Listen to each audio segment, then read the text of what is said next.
Hello and welcome to Christmas Crackers Advent Calendar on today, the 13th of December. Today I'm going to do a reading from Matthew 2, verses 11 to 12. On coming to the house they saw the child with his mother Mary. They bowed down and worshipped him. They opened their treasures and presented him with gifts of gold, frankincense and myrrh. And having been warned in a dream not to go back to Herod, they returned to their country by another route. So here we have three examples of why the wise men or wise people or magi or however you want to refer to them. They have means to celebrate the Lord with gifts that we were previously shown that the shepherds didn't have. They gave what they had. They gave a lamb. Whereas these wise men had the means to give great gifts. I think that this is important to remember, that God doesn't expect us to give more than what we can. But if we have the means, then it is right for us to give in a way that we can.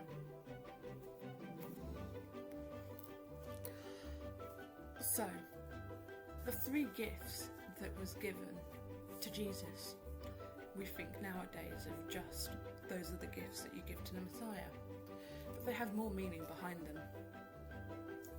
Gold was reserved for the rich and the royals of the kingdom, and you would give gold to the temple as a tax.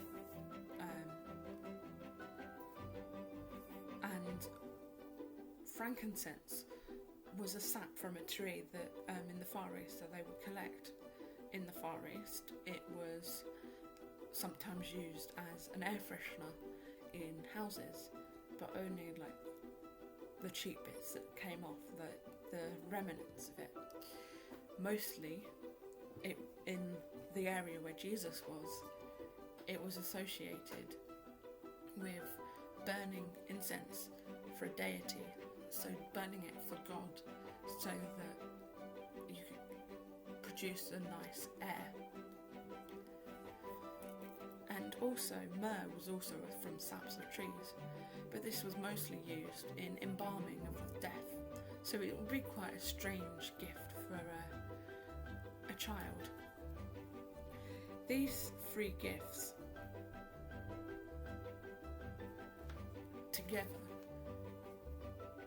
really united, show that God is King, ruler of all, by the gift of gold.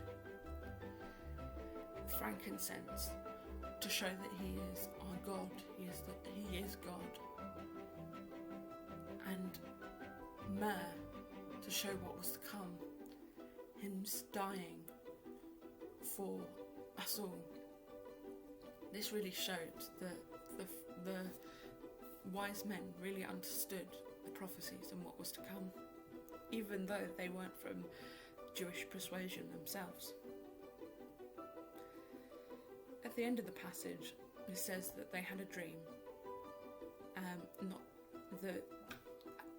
that showed what Herod was going to do.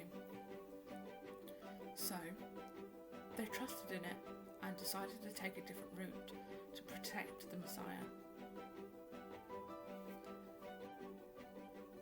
Now I'm going to read you a joke. What does Santa do when his elves misbehave? He gives them the sack. Have a good day. Merry Christmas.